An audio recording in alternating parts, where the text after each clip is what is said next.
Hi, everybody. I'm Julie DeLucca Collins, and I am the founder, CEO of Go Confidently Services. I am a podcaster, author, and also a doggy mama. And one of the biggest things that I am excited about today is to be able to share with you this panel. As you know, and I said, the power of confidence is something very special to my heart.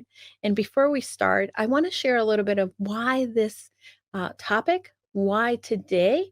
And again, for me, one of the things that I want to be able to share with each of you who are attending and watching is that confidence is not something for the elite. It is for all of us. It is something that is available to all of us so that when we feel that confidence and passion, we can go out there and create a ripple effect, not only in the lives of those around us, but also for ourselves. Because ultimately, when we show up in the world as the best version of ourselves, then our impact is greater. And my first reason why I wanted to share this with you is, and I share this in my book, as I might have mentioned, I'm an author. And um, when I was 12 years old, I was always a very outspoken child and very, never really, I guess, suffered from lack of confidence until I was 12 and I started to develop.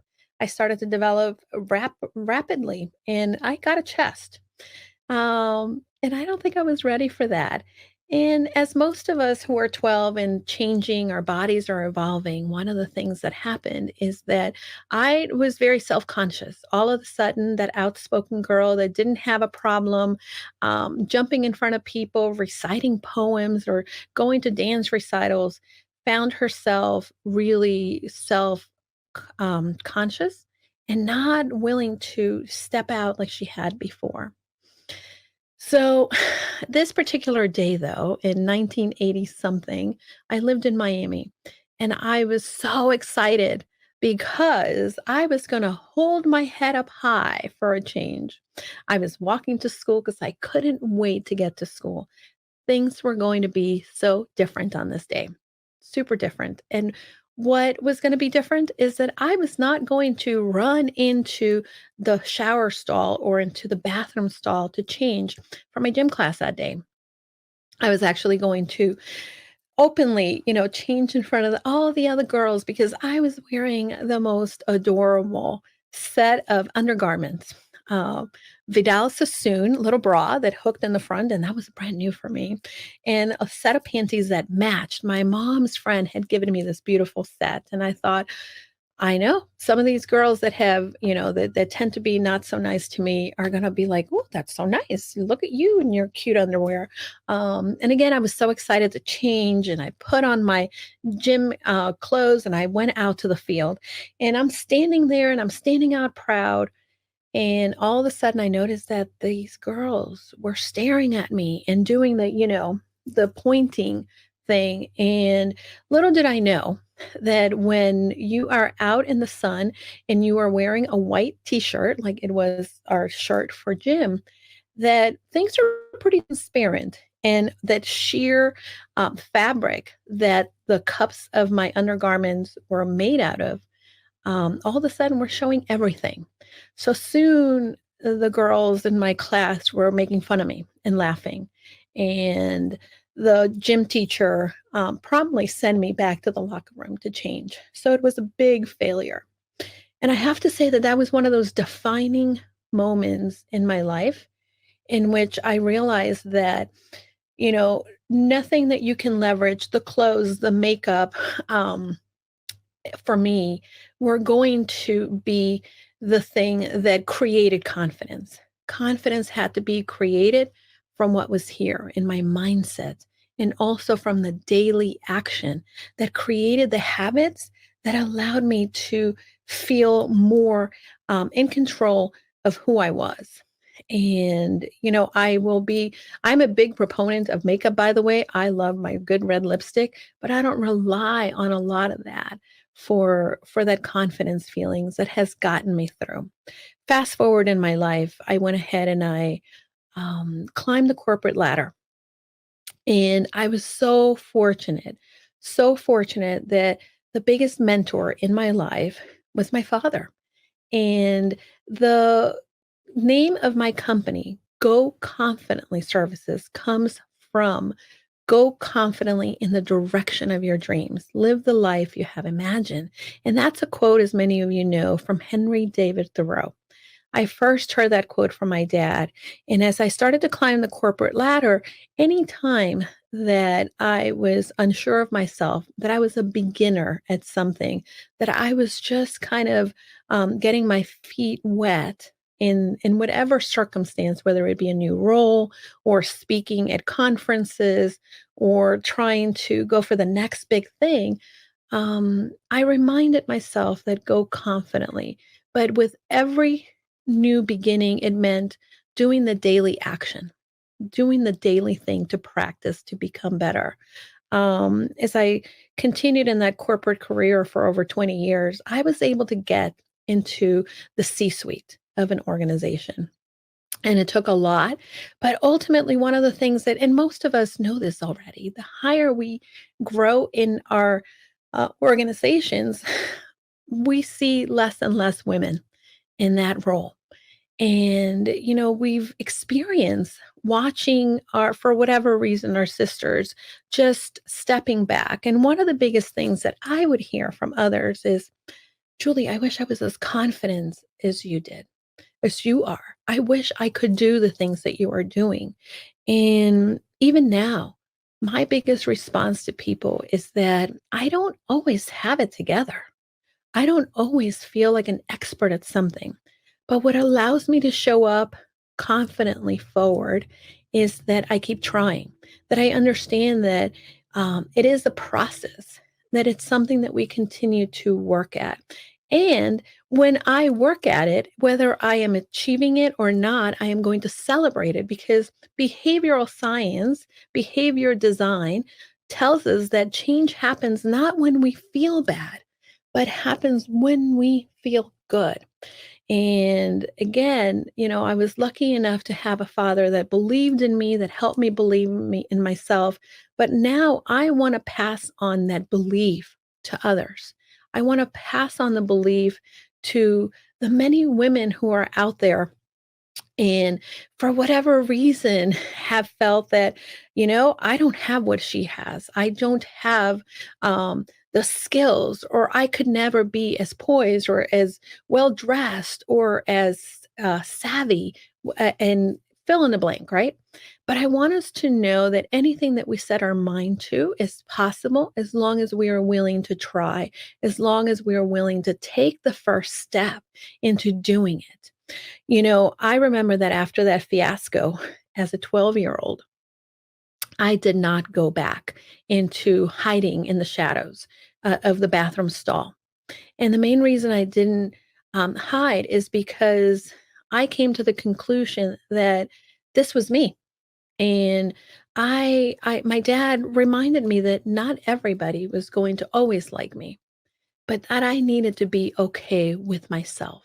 I needed to be okay. And listen, it's not like I have it all together at all times, but it's something that we have to practice in order to really own it, in order to really step into that purpose, into that moment. We all have these sabotaging beliefs. We all have this judge that is always speaking to us. And for the reason that we're here, we're here to celebrate the power that we have as passionate, purposeful individuals. I want to remind you that it is normal to have that judge. Our brain is programmed to be negative. Our brain is programmed to have all these other voices that, for whatever reason, have become saboteurs in our life. And many people say to me, Julie, I don't understand. Like I'm always telling myself that I can't or I won't, I shouldn't, I wouldn't. How do I change that? And there's so many different things that we can do to change that. But ultimately, what I want you to know is that we have to learn to normalize that we're not always going to feel that confident. We're not always going to feel our motivation, because if we're relying on motivation to do the thing, we're never going to accomplish it. But what we can rely on is creating the simple habits, the everyday consistent action for our lives that remind us, like, you know what, today I'm not going to like just get undressed in this locker room, but maybe I am going to uh, take the first step and make it last and be consistent and continue to do that so that it becomes second nature and celebrate ourselves for the process. The same thing happens when we're building a business or when we are maybe you're looking to be a speaker or write a book.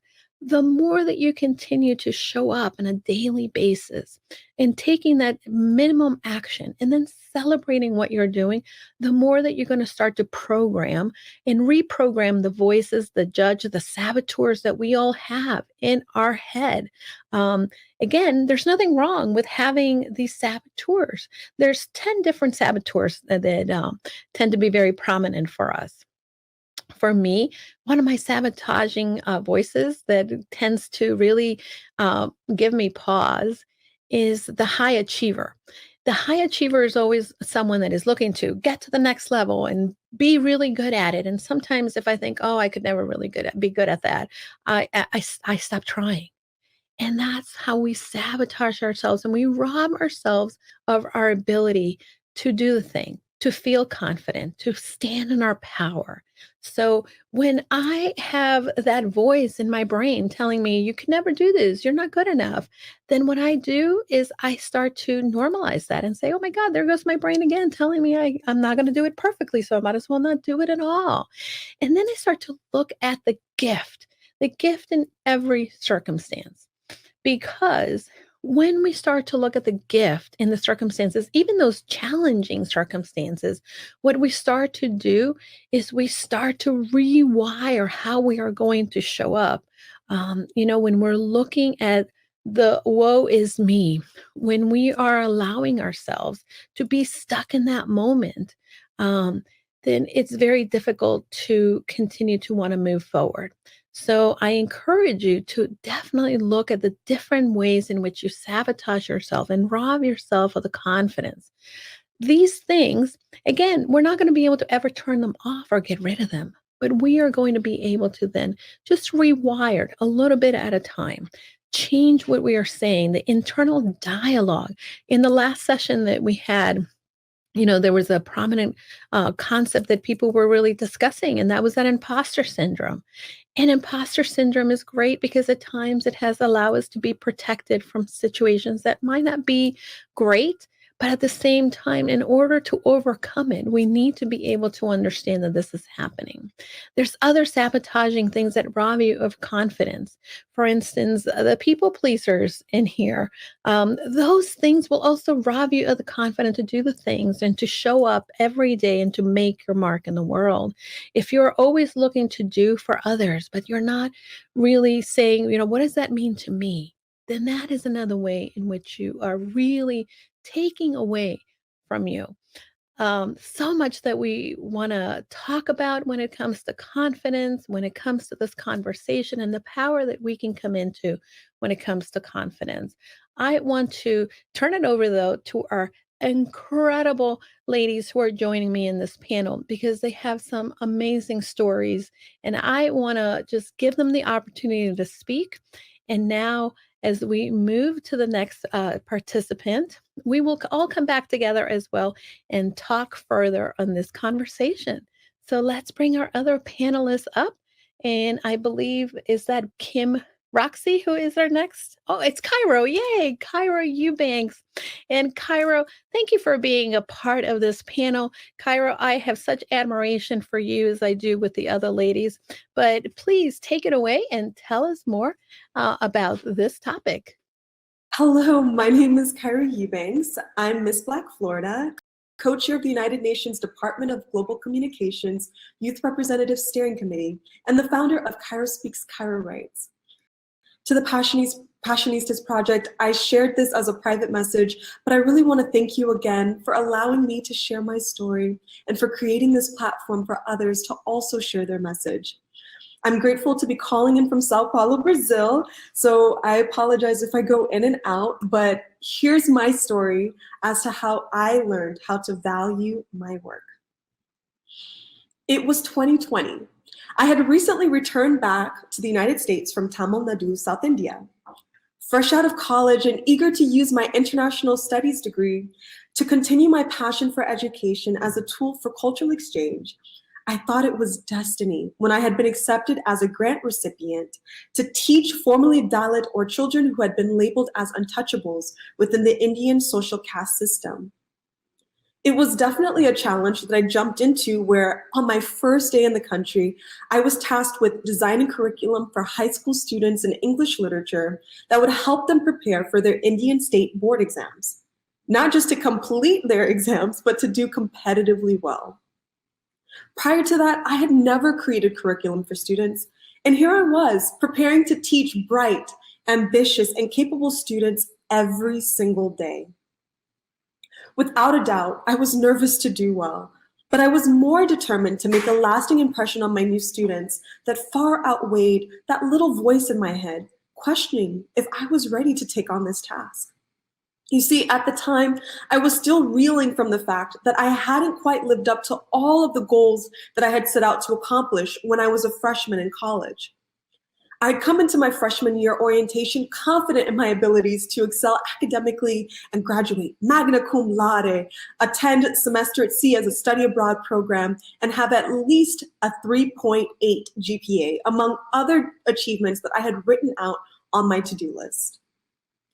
Yes, I did end up attending semester at sea with an almost full ride scholarship. I was active on different boards, student boards, created initiatives on my campus, and had successfully defended my honors thesis. But I found out on my graduation day that my GPA was not a 3.7 as I had thought throughout my last semester in college and had seen on my college transcripts, but technically a 3.6958. As my college rounded to the 10,000, making me ineligible to graduate magna cum laude. And even though I graduated cum laude and with honors and distinction, for me, I felt that I had failed my freshman year self. These self-doubts were still in my head as I entered the program in India. Was I even good enough to be an international grant teacher? Will I fall short of my ambitions here too? I tried to push these thoughts away. After all, I was already in the country. And if I had made it this far, I could push myself to create classes for my students. And so I leapt feet first into this opportunity. And it was truly a life-changing experience as I did my best to infuse cultural exchange and integrate conversations on prejudice, discrimination, and interesting topics like differences in naming traditions and marriage rights into our curriculum. My focus was not on just having my students memorize and regurgitate information, but to learn their stories and to integrate their personal narratives into their coursework. I can't begin to tell you how rewarding it was to see my students come to life in class and get engaged in the material in ways that they shared they had never done before. And after an incredible 6 months in India, I came back to the United States, excited to see how I could create similar leadership development programs with a common component of storytelling. So when New Leaders Council Broward chapter invited me to come back after graduating through their National Fellowship Program to teach a workshop for young professionals and entrepreneurs on storytelling with an advocacy angle, I immediately thought of my students back in South India and created a seminar called Storytelling with a Purpose. The program coordinators shared how effective and engaging the workshop was and gave me an open invitation to come back for future fellowship cohorts to present again. Excited, I shared this news with my college's writing studio director, who immediately told me that she would like to contract me to do this program for their regional graduate school exploration program. And then she asked me one of the most life-changing questions I had ever been asked. How much do you charge? Shocks, I sat there on the telephone in silence. Charge? I'd never once charged for the programs I created. When I was in India, I was there as a grant recipient and volunteer international teacher. And for New Leaders Council, presentations and workshop design were done voluntarily. All of the community programs I had created since returning from India had been done from the heart, with no expectation of receiving anything in exchange. I realized something in that moment. I had never placed a value on original work that I had created. Sure, at 25, I had already been a speaker for over a decade, but it was the first time that I was paid to present a workshop and program that I designed myself. But this question and the opportunity to actually place a quantifiable amount on the hard work put into designing and presenting my programs opened up a new level of confidence for me. Because I believe that true confidence comes from your ability to not only recognize that you're capable of creating, inventing, and innovating products and services, but being able to recognize that what you create out of nothing has value. And to recognize that by creating something that was once only in your head and bringing it to life, you are the one who can dictate its worth. Since launching my business, Cairo Speaks, Cairo Writes LLC, and having speaking engagements as the keynote speaker for cities, national organizations, and even hosting for a United Nations agency, I have been able to see firsthand how organizations value what I create. And because I see myself as a vessel whose purpose is to pour into others, I have actually now created international certificate programs for students like Storytelling with a Purpose to help teens see the value in their stories and to recognize how their individual contributions help to create a global impact. This is because the next level of confidence and the power of confidence is the ability to be a light that encourages others to see the light that shines so brightly within them. In closing, I would love to thank our moderator, Julie, for constantly supporting and empowering women who are entrepreneurs to be valued and financially compensated for the products and services that they provide. Thank you, Julie, for constantly reminding us to go confidently towards our dreams. Over to you, Julie.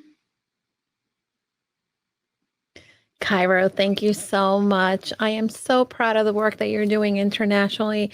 I think that the one thing that really speaks to me about the work that you do is that we are modeling for those young women coming behind us that no matter who we are, we can come behind and follow these footsteps, right? Because for so many of us, we saw some examples, but not a lot.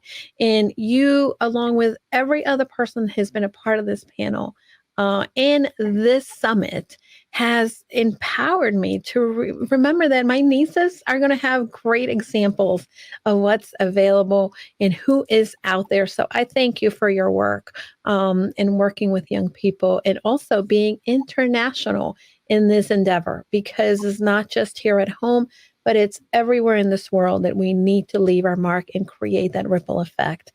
Thank you, Cairo. Thank you. And now our next speaker, we have two other ladies who, again, I am so in awe of who they are. And our next speaker is Kim Roxy. Finally, yay, Kim. Hey! And I have to say, this is a woman who I met through Nancy and Amy. It is an honor to know Kim and to have gotten to learn more about what she does, what she stands for, and her journey. So, Kim, I'm going to turn it over to you and thank you again for being a part of the panel. And I can't wait to listen to your story. Yes, thank you so much, Julie. Okay, can we all just show Julie some love in the comments? Can we show her some love in the comments? Can we go in? Can we go in for a second? And then Cairo, oh my gosh, the queendom of it all, the royalty of it all. Oh my gosh, just such a queen, such a queen, such a queen, such royalty. And to Amy and Nancy, thank you, thank you, thank you, thank you. You sisters are just the power duo. Just a power duo. You two are sister goals. Somebody put sister goals in the comments, okay? They are sister goals. Come on, sister goals. Oh my goodness, sister goals. I just love them. And who said they from Houston? Wait, hold on. Did I see somebody say they from Houston? Christina Gonzalez from Houston. Okay, yes. So, oh my goodness. This is my story. This is my story.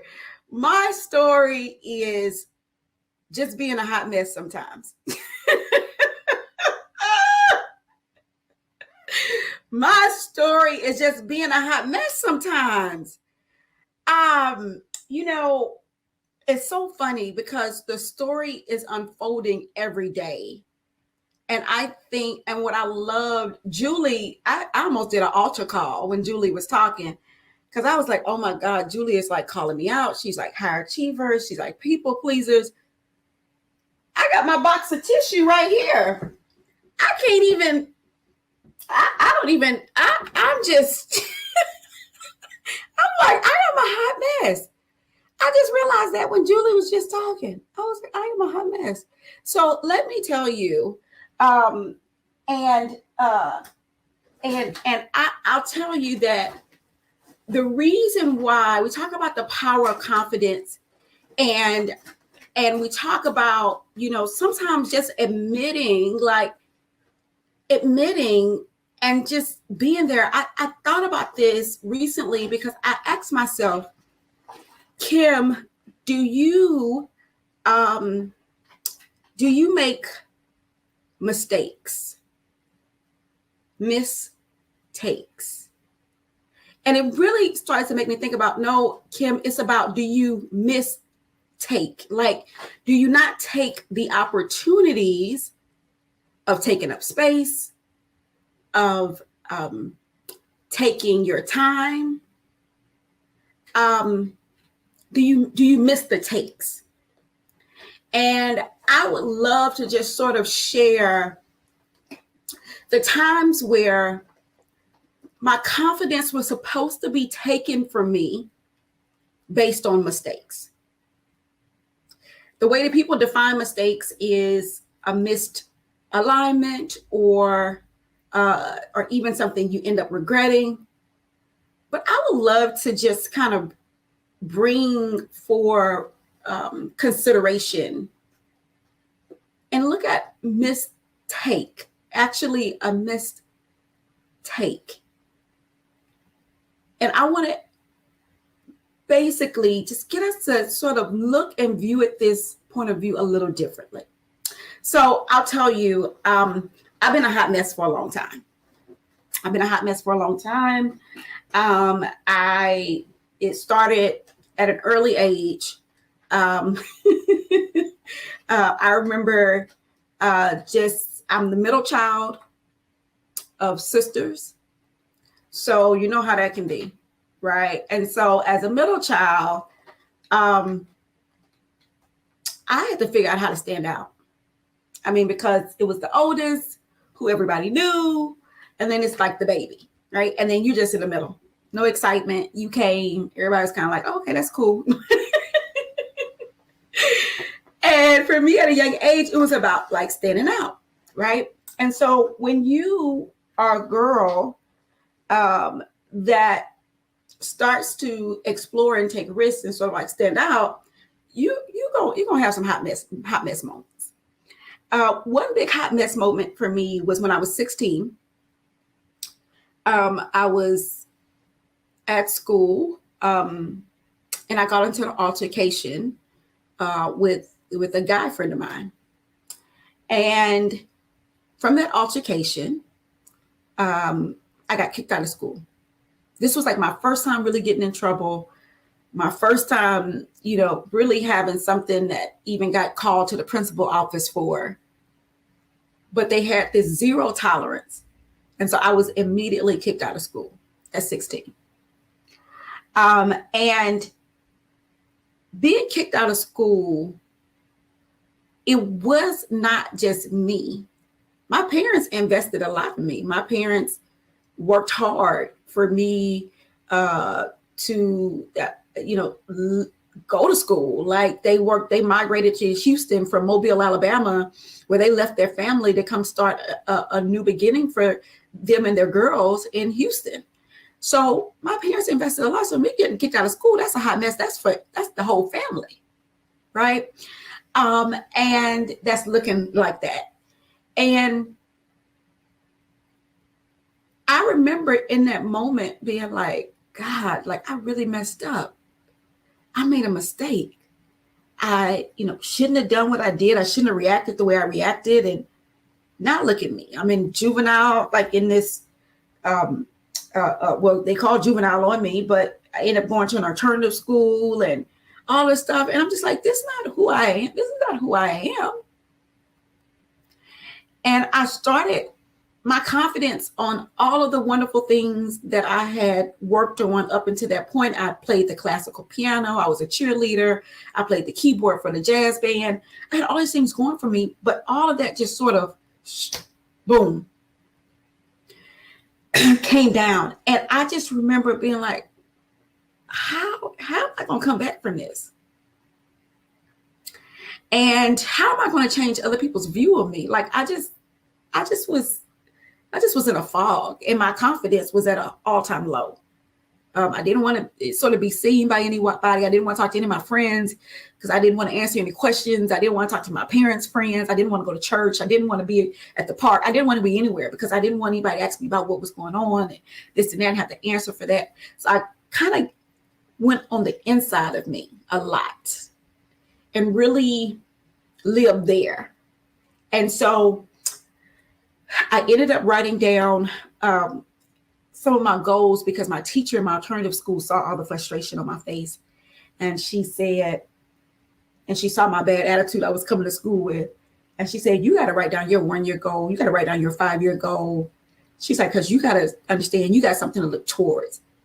So I wrote down my 1-year goal because everybody told me I wasn't going to be able to go to college. They were calling us at risk at this school. They were telling us that we probably weren't even going to become productive citizens. And so I wrote down this goal of, I just want to get accepted into college. I want to go to Clark Atlanta University. That's a school. That was my dream school. I said, I just want to get accepted into college, a 4-year college. And then in 5 years, I couldn't even think about what I wanted to be when I grew up. All I knew was, I said, I just want to be successful. I just want to be successful. And I remember writing that down. Fast forward 1 year later, I got accepted into Clark Atlanta University. Hallelujah. Okay. Redemption. I got accepted into Clark Atlanta University. I didn't tell anybody I even applied to the school. I just kind of did it on my own. I got accepted. My parents let me go. I went out there. I got loans. I got whatever I needed to attend that school because I got accepted. And I went to that school. And then right after I graduated from college, I opened up my own makeup store, my own makeup shop in my hometown of Houston, Texas, at 21 years old. Remember, I was 16 when I got kicked out of school. 5 years later, I got a letter in the mail from a career day when I opened up my store, maybe a couple weeks into being open, saying, can you come to our career day?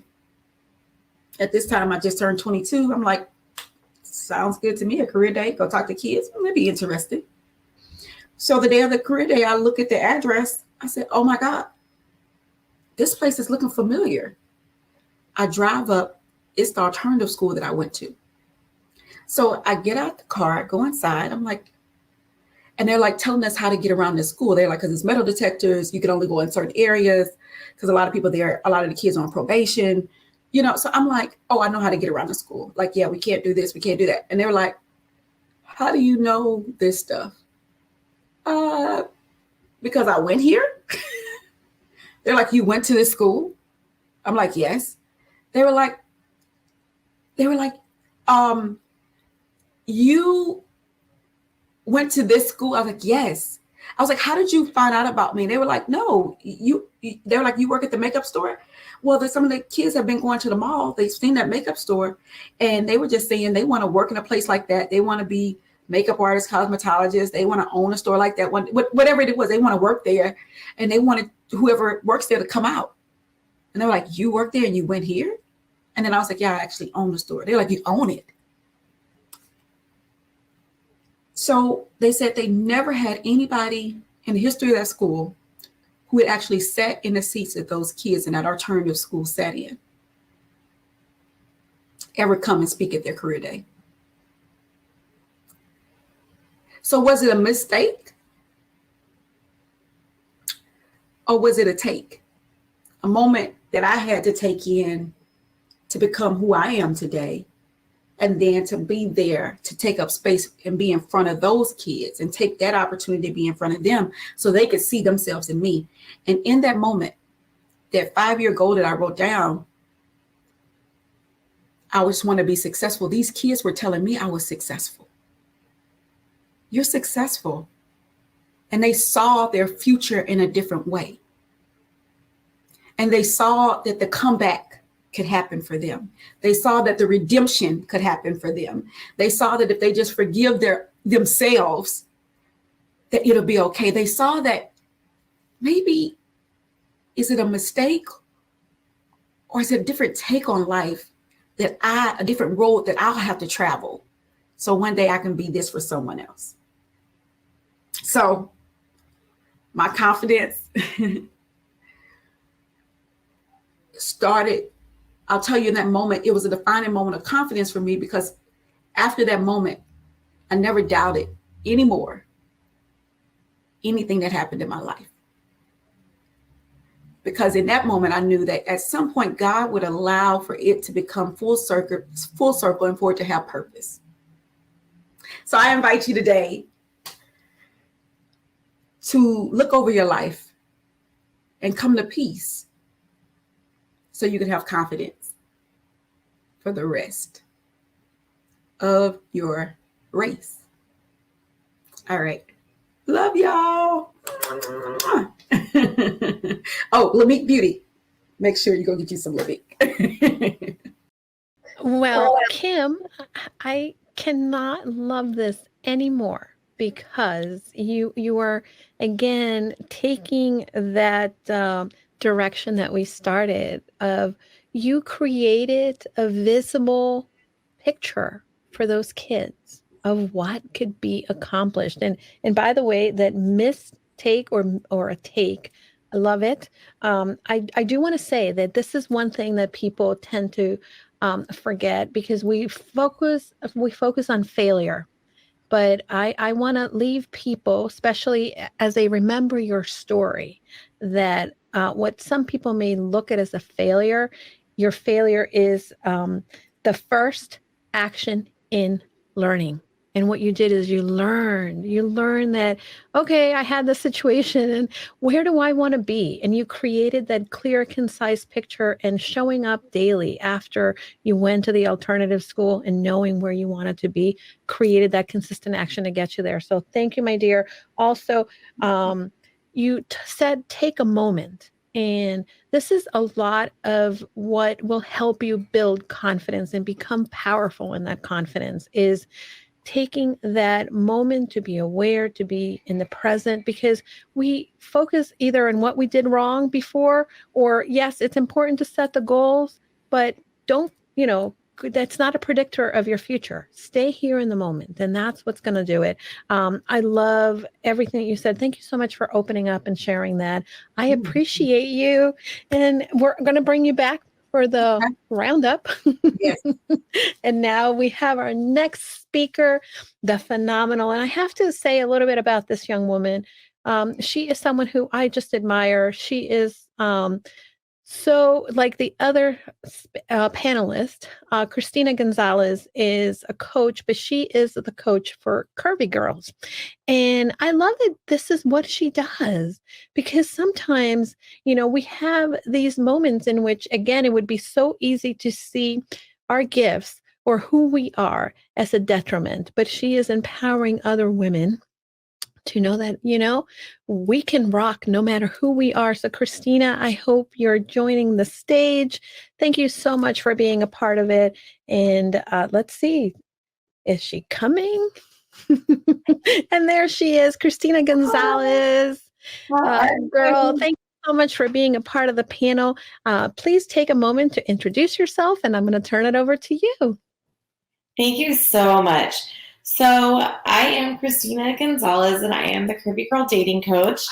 And it was kind of an interesting story how I got here, but I basically am a dating coach for curvy women who are ready to experience self-love, embrace their single life, and have confidence in dating. So I work with with women so that they can feel sexy, bold, and owning it in every area in their life.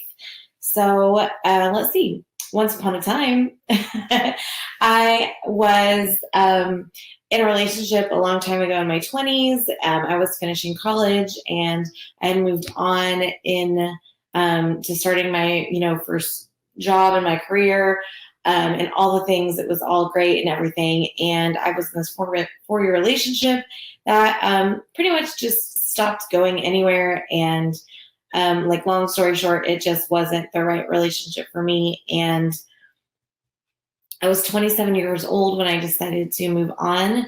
And at that time, I had all these thoughts in my head. I was like, oh my God, this story, I created this story in my head where I had to go to college, graduate high school, go to college, get a job, be married, have children, buy a house, all these things in a specific order. And it all had to be in this right timeline. And my timeline was all messed up. Now I had to start over. How was I going to find a relationship and go buy a house and get married before I was 30? Because that was this magical number that I had in my head that I was supposed to follow. And it's just not the case. But, of course I was in this panic, and then year after year, I would be single. And every year that I was single one more time, I would feel worse and worse and worse about myself. And it's I had so much to be thankful for. I had a great job. I had a career. I have a great family. I'm close to everyone. I had a nephew that was born. Everything was going well. And I just was so focused on finding the right person and getting back to my timeline. I didn't ever even have a time to stop and smell the roses and look at what I was grateful for, because I was just on this mission, and I wasn't even doing anything for it. All I was just in this panic of oh my God, nobody loves me, and it has to be because of my weight, and I have to change myself. But it was all wanting to change myself for the wrong reasons. I wasn't wanting to change myself for me. I wanted to change myself to find somebody to create this timeline and just fit in this picture that I was supposed to have. But that just wasn't authentic or real. So fast forward, a few years later, I'm past my 30-year mark, and again, starting to feel, worse and worse about it. And I ended up joining a group, a weight loss group. And the weight loss group was totally different. It was all about mindset and learning how to love yourself in all, shapes and sizes, and love yourself even if you want to make changes. The point of that was to love who you are and find the right reasons for everything that you do, and live your life with intention. So it was a completely different experience for me. And I started growing and learning to love who I was, exactly who I was. I thought I was this incomplete person when I was really complete the whole time, but I never was able to understand that. And so, finally, again, moving forward, I chose to become a certified life coach. And I wanted to empower single women. I wanted to work with a single woman to learn how to love their life and embrace who they are as a single person, because the goal, sure, having a relationship is great and nice, but you still have to live your life in the moment. And you can't just sit and be well, I'm not going to buy a house because I don't have a partner. I'm not going to go on vacation because I don't have a partner. I'm not going to do this because I don't have, do it. Go and do it. And I had to teach myself that, life goes on and you get to make the best of it. And I got to have a decision and make a choice. And I really, really wanted to share that with every single woman. That's just a huge mission for me. And then I ended up, turning evolving my business into becoming a dating coach for curvy women, because I feel like that is just a area where we're lacking in. I think dating is very important for people, and it's a struggle and it's hard, but there's an extra layer of frustration and struggle with us curvy women. And I was single for 10 years, and it wasn't until I found my own personal confidence into knowing that I was already amazing, and I was looking for somebody to compliment my amazingness instead of looking to fill in some gaps. So I want to share that with the entire world, and I want all women to be able to feel that way as well. So here I am, and that's what I'm doing. And I really look forward to helping everyone see the beauty that they have within themselves. And it's so important to know that it doesn't happen overnight. It happens with practice, and to start with just little baby steps, and to know that, every time you're down on yourself, to just realize you don't have to be, and that you get to create those thoughts and those feelings. You have to teach your brain to move forward, and it's really like an exercise, when your brain has been beating you down and telling you that you're not good enough and you're not worthy enough, and teaching that your brain that you really are. It takes time, and it helps with a coach if you need a coach, but it takes a lot of time to figure out what you're doing, what you're saying, and how you can believe the future self that you want to create for yourself. So words do matter. And it's just a simple little thought change. If you walk by a mirror and you're like, oh, I look so disgusting in my outfit today, change the outfit. You don't have to wear it. It's an option. But if you walk by the mirror and you realize you say that sentence to yourself, and then you can say, you know what, I don't look disgusting. I just don't like this outfit, and I can change. Just that's one baby step, so that the next time you walk through the mirror, you can, compliment your outfit, or be like, oh, you know what, my outfit's not that great, but my hair is on point today. So finding that little step to give yourself a compliment is the biggest change in your brain, because your brain's going to be like, what is happening here? What is going on? You're giving yourself a compliment, and then it's looking and searching for more of that, because it wants to feed it. You need to feed it so it can remember those things instead of all of the other things that you were telling yourself before. So anyways, that is the story of me. I'll wrap it up because I know we have other things to talk about, but Julie, back to you. Thank you, Christina. Thank you so much again for sharing that story. I've been taking some notes because I process that way a lot. But one of the things that I was looking at is how Kim talked about, what she has with her makeup company. And then Kyra was talking about her schooling, her journey in school. You're talking about your love life. I talked a little bit about the mindset. And ultimately, confidence is something that is going to be threaded. It's going to be sort of the thread within the fabric of our life. And if we allow it to, right, by our thoughts, that thread could be very flimsy. And what we create for our life is going to not be something that is as beautiful as we would like it to be. I have a question for each of you ladies. And again, thank you for being a part of the panel. If you, and Christina, you talked about the future self.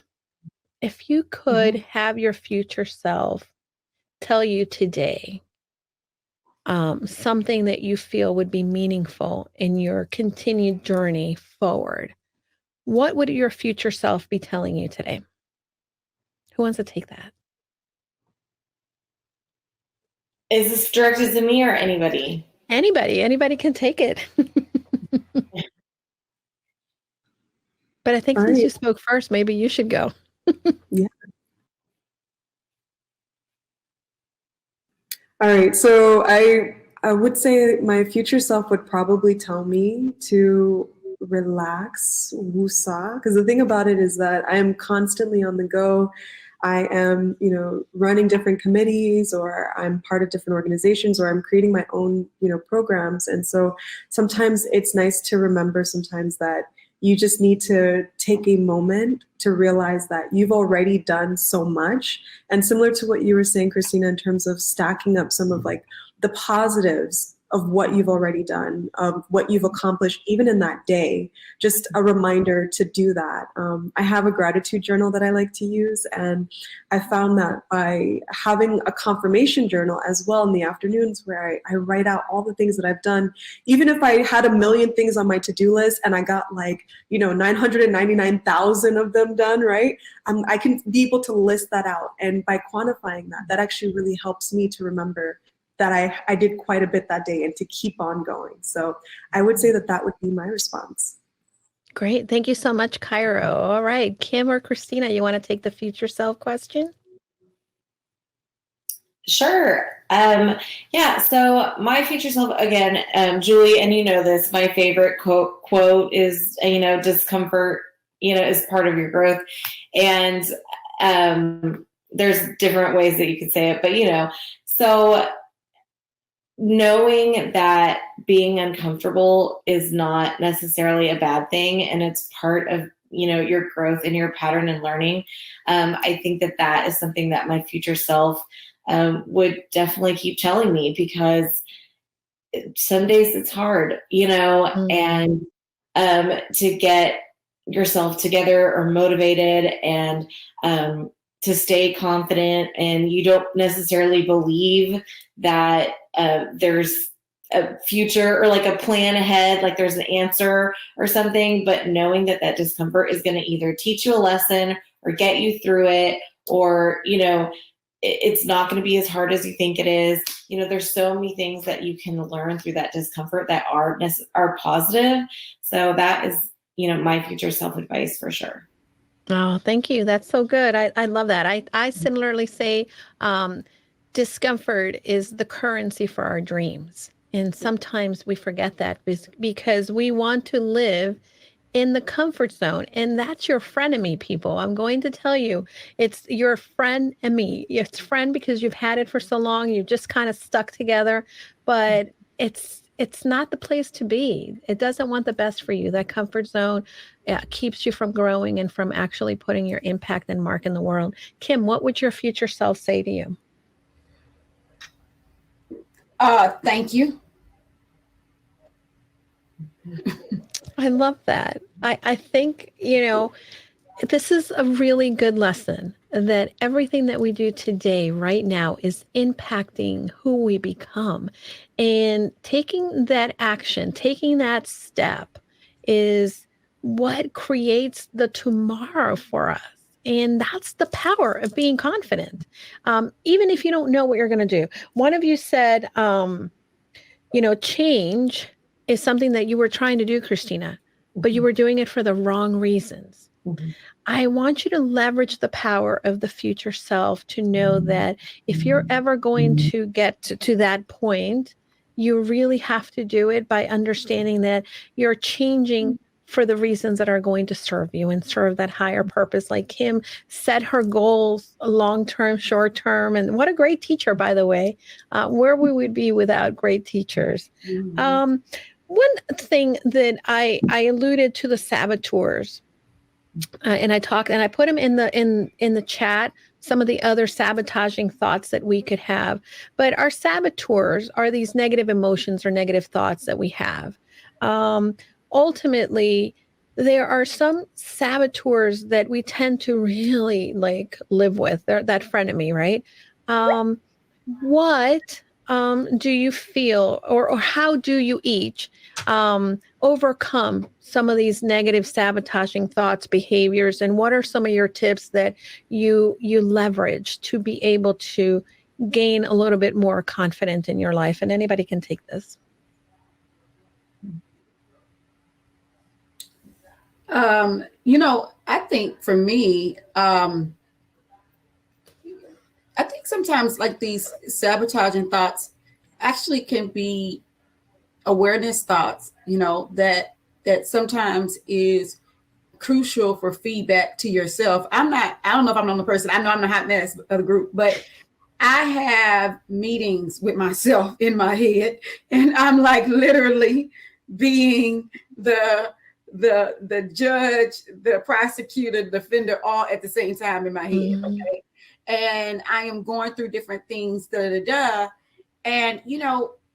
I think for me, it's just like that's not. I just think about how can I use it for me to like grow and for it to be the best of me, versus just like, stopping it, suppressing it. Don't think, because the thoughts gonna come up. I mean, they just are. You know what I mean? And so I think for me, it's just like actually using it for self-awareness. So those thoughts that I have, some of them could have some truth, some validity to them. And so, how do I sort of use that for truth, for the best? And then I'll also say this, and I got to show off my Passionista award just as a Let's do it. Let's do it. So this beautiful award, I also allow other people to remind me and to talk to that sabotaging. So say, for instance, I have a thought that day that, I'm not cut out for this. Yeah, I've been doing this all this time, but the truth is I'm really not cut out for it. Sometimes I have those kind of thoughts. Really, Kim, you've been fooling yourself and fooling everybody else. You're really not cut out for it. And then some kind of way, somebody comes along and be like, so like I just had a meeting with one of my biggest retailers that we're getting ready to launch with. And in the meeting, one of the production ladies were like, oh, hey, I got something to say. One of the buying team, I got something to say. And because we're getting close to the end of the meeting. And I was like, oh, okay. She's like, but it's personal, but I just want to share it because it changed my life. She was like, Kim, you shared with us that you had alopecia and why you created your products, the brow kit to fill in your brows and all that. She said, well, I started to observe myself and I was like, I was losing some hair. She was losing some hair. She was like, and I had some other symptoms. So I went to the dermatologist. I ended up getting a biopsy and I have a form of alopecia, and she named it. And she said, I would have never known I had alopecia had you not shared yourself and that. And she said, and this is someone at a major retailer who is like just on a whole nother, and she and for her, she looks nothing like me, but for her, us to resonate, for my story to resonate with her in a way that would make her go to the doctor, get a biopsy, and now be knowledgeable of something that she never knew about. Those are the kind of moments where the awards, the acknowledgments, the people giving those type of stories, the testimonies, then give you the confidence and helps that sabotaging thought to go, well, quiet down, get on mute, because this is what we're really doing, So yeah. Kim, thank you so much for sharing that. I think that this is where we have to really pay attention, that there is so much power in our stories. Power, and this is what we're talking about here, right? The power of being that passionista. And when we look at the things that, the world says, oh, we're lacking or we're not measuring up because of fill in the blank, right? By us sharing that, we're actually allowing others to be empowered by that story and see in themselves that they're not alone, because the world is such a lonely place when we are in the woe is me, I am not measuring up. And really, what you said, and I think that I want the audience and anybody again listening, that the power in when we feel and really these negative emotions and thoughts are sort of like that stove that we have on, and we, it's on and we touch it, it's there to just make us aware, like, oh, that's hot. And then normalize it. Okay, everybody has a hot stove somewhere, right? And if you can normalize that, then you begin to see that you're not alone, that we're not this in our sense of belonging, like Maslow talks about, right? We're closer to getting there, of being accepted. But ultimately, really power in our stories. Cairo, I want to give you the floor. I don't know if you have any comments on that original question that Kim was answering. Absolutely. And I actually want to thank Kim for putting it in this way, because when you asked that question, Julie, the first thing that I thought about was meditation and being able to look at my thoughts, observe them objectively. Because, it is true that our thoughts have power, and oftentimes our thoughts come from somewhere. So where is it coming from? Who told us this to make us doubt ourselves, for example? Why are we telling ourselves these things? And being able to then transition, because I'm someone who loves to take action. I'm like, okay, this is how I feel right now. What can I do to change this state? So I could be singing some of my favorite songs, and I love rock, as much as I love different genres. And so I will, listen to some of my stuff from like my emo phase and just sing it out, and then be like, okay, what goes on next? What can I do for the rest of my day so that I can make sure that at least I feel like I'm moving forward? Because sometimes we have these limiting thoughts that just keep us stuck, and you don't want to be stuck in quicksand, you know what I mean? Instead, what we have to do is we have to remind ourselves that we have to be accountable to us, and we can't necessarily expect someone else to be there for us. We have to be there for ourselves. And so that's really like one of the first things that I thought about. And then I would also say that, similar to what you shared, Kim, like being able to get those sort of compliments, being reminded, for example, that you've been able to affect someone. I was actually speaking at a presentation in front of 600 high school students, and one girl, she came up to me. She didn't participate during the interactive discussion, but she came up to me afterwards saying, Cairo, I struggle with depression and anxiety, and I don't really think highly of myself. But she was like, you being here as Miss Black Florida and the committee that you represent within the UN, like you have really given me hope. And she, I asked her what her name was. Her name was actually, how my name is Cairo, like Egypt. She was actually named after another country too. And I was like, look, we're similar. Look how we're so much alike, and just being able to share that, I think, was really powerful. And the last thing that I will say as it relates to compliments and whatnot is that I actually take screenshots sometimes of the kind things that people say to me. And when there are times where I'm starting to think like, oh my gosh, like, am I really doing enough, or, I don't feel necessarily that I'm meeting my mark that I've made. As I shared in the comments, I was upset with myself for like almost 2 years for 0.0042 of a GPA. Can you imagine? So being able to like have those screenshots, have that little joy list, it helps tremendously. Thank you. Cairo, you do enough and more so. And I want to remind you of that so that you in turn can go and remind somebody else. And, this is who we are for each other. We are, if you've listened to my podcast, I talk about this. One of my guests, my early guests, share this, and it's the concept of believing mirrors. Confidence is something that sometimes we grab when we see ourselves in the mirror. But I want to challenge all of us to be the believing mirrors for each other and to build each up. There's a question from the audience. How can we help other people around us feel more confident? Christina, I don't know, since you're the confident girl coach for curvy women, but this may apply for everyone. Tell us a little bit more. And then Kim and Kyra, if you want to jump in, please feel free to do so.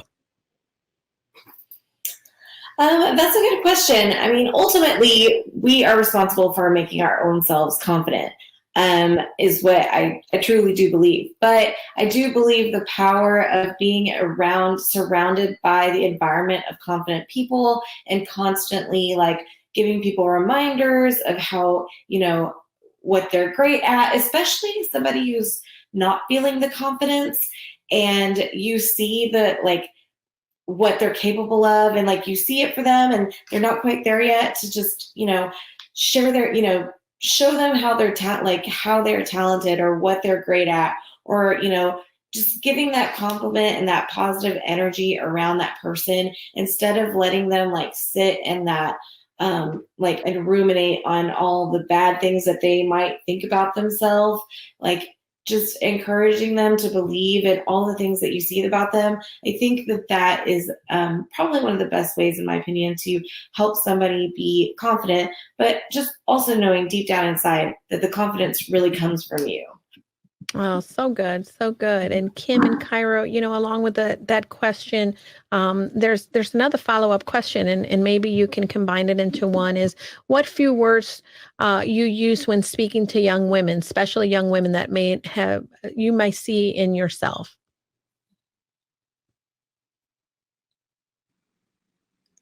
Okay, I can definitely answer that. What I do is I would really ask them, for example, what are some of their strengths and what is their passion and what are confirmations of their passion? And being able to, instead of just saying words to them that maybe may sound generic, for example, I want them to tell me how they feel about some of the things that make them happy, about, the things that they're looking forward to, and saying, okay, how have you been able to showcase those skill sets? Or how have you been able to open up the door for yourself that maybe you didn't even think about? Because I feel as though, as someone who identifies as a servant leader, sometimes you're so busy doing the work that you forget to document it. You forget to actually write it down. You forget that, for example, last week, what did you do? What are you doing to get closer and closer to your goals? It doesn't sometimes connect until someone else reminds you of that, which I think is so important. So in terms of key words, I would ask them, what are your passions? What are your strengths? And if you can't think of something right now, I'll wait. I'll wait a few seconds. I'll let you think about your answers, and then being able to build upon that, and then reminding them, for example, these are the words that you used for yourself, and then being able to take that towards whatever else that they want to achieve in their lives. Just being able to remind them that they do have strengths, they do have passions, they do have a journey or a pathway that they've taken so far to be able to get to where they are, and how can we get to the next level together? That's where the conversation then continues. Oh, so good. Kim. Yeah, I would just say when I'm trying to help other people around me be more confident, talking to young girls, and Christina, we got to hook up. You in Houston? I'm like, oh, okay. We're gonna do that. But I would just tell them I'm a hot mess. I tell them how much I'm like, look, just look at me. Like, just listen to what my life, share stories about my life, what's going on. I love to tell them the things that most people think went wrong. And I have so many stories of that, of things. And that's how I make people feel more confident. I'm like, so if I, who am not the whatever, if society has deemed as the smart looking or most beautiful, all these other things, but I'm the founder of a beauty company, like I am all of these other different things. I am all of the things I've been able to do. I'm like, girl, and I'm a hot mess, and I share with them that it gives them the opportunity to say, you know what, I am too, because a lot of times what's holding people back from their confidence is just some mistakes that people call them. And the ideas of comparison of other people and what they are. And so if I put down the block, do not try to compare yourself to my latest accomplishment, because you really don't even know how I even got that, and you don't really know what was put into that. And then if I share that with you, then you're like, oh, okay. So just getting people to get that, I think for me, it's just being transparent and telling them how much and y'all gonna leave here talking about hot mess, how much of a hot mess I am. It actually helps them to see, oh, so I can be confident around this. And I think that's the part. That's why I always get them. When I'm talking to young people, I talk to young people tomorrow, every event tomorrow. I'm just going to just give it to them straight up. All the stuff I done messed up on, all the stuff I done effed up. And that's going to let them know that, oh, so I can do that and still become and still make impact. Yeah, you can. So good. So good. Hey, ladies, one of the things that I have a niece and she's 9, and I have seen a lot of evolution in her from a young age. When she was a 2-year-old, she would, put on a big hat and pose when you took a picture, and she would strike a pose. And as I'm seeing her grow, she is getting to that age in which she is posing less and speaking to herself in a less than great manner. And one of the things that I am it's my mission, not only for her, but for anybody else, is I use tiny habits because I'm a tiny habits coach, and I know that works. And I in the mornings when we speak, I typically will say, hey, what is one thing that you like about you today? Or what is one thing that you can do today to remind yourself of how awesome you are? And at times, we have to create these tiny little recipes, and tiny habits is a concept of where in your day you have something that you already have automated in your life, and then you add whatever behavior you want to add. And the behavior and this is affirmations, right? I'm trying to teach her how to create affirmations rather than going through like a whole list of things I want her to repeat. I want to just get her into the habit of, in the morning, as she's having her breakfast, say one kind thing about herself. And after she says it, I'm like, whoop, whoop, celebrate, because our brain then starts to automate that behavior. So for those of you who know young women out there, just to automate it, create a habit for them. Find something that they are already doing. Maybe when they go to bed at night and they're moisturizing or washing their face, then they can say one thing about themselves that they like. When we look in the mirror, sometimes we don't see what we think we should be seeing. But I want to encourage you to live in the space where we are grateful also, because if we bring that attitude of gratitude about ourselves, then that also helps to build our confidence. We Can I are say getting this real quick, though? Sorry? Can I say this something real quick? Yeah, please. Because I also just want to acknowledge the fact that because I was just thinking about how did I get my confidence back after it was sort of just stripped from me, because like I grew up in a household where my mom was big about like we looked beautiful and all these other things and all the things we had good about us. But still with society, though, I didn't feel that way. I felt like, yeah, she's saying that because she loved me. But in society not saying what she's talking about, right? And so there was just a report that came out, they surveyed almost 4,000 women of color. And 11% thought that society deemed them as beautiful. And these are grown-ups, almost 4,000 women, that 11% thinks that society views them as beautiful. So I also want to just bring up to the fact I didn't get my confidence after graduating from high school. The reason why I wanted to go to Clark Atlanta University, which is a HBCU, is because I saw all these beautiful Black people who celebrated each other. And it was in an incubation of people that did that. And they were all becoming different professions, and they were graduating from college and they were getting educated, but they admired each other's beauty and intelligence. And I just wanted to be incubated with those people. I think also confidence comes from the right incubation, even outside of the home, that we can get our young people around. So I just want to bring that up. In this society that we're in, I'm sorry, and I don't really give a damn who says anything. This society doesn't foster that. And so, this society is built up on a hierarchy of beauty that does not even add up into what all of us look like on the screen. So we must understand that the confidence, the incubation around this has to happen within these type of groups like we're doing now, that to incubate this confidence for young girls.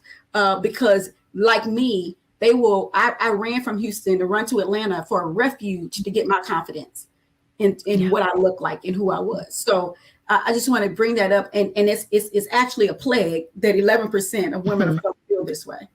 I am so in agreement to that. Let's create that environment where people see and where we normalize that it's okay that if we look different, then we can still feel beautiful. We can still feel into our power, and really create these environments. We really struggle with the compare and despair syndrome. And I want to encourage people to swim in their own lane, to stay in your own lane, and take it from someone who did a small triathlon that I never thought I could do. But that's how I slowed down in my swimming. When I started to look to the left, to the right, I'm like, oh my gosh, look at these people so much faster than I am. That slows you down, people. So stay in your lane, swim in your lane, and then surround yourself with the people who are going to really breathe into you. And Kim, I love that community reminded you that there's beauty in you, because you got that affirmation from people outside.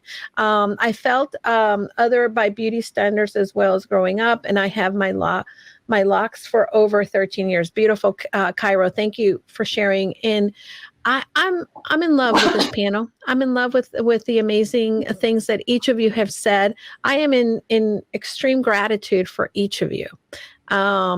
Final words. We're going to go, Christina's coughing, so I'm going to go to Kim, back to you, and then we'll do Christina and then Cairo, and we will move it out so that we can get into our next panel.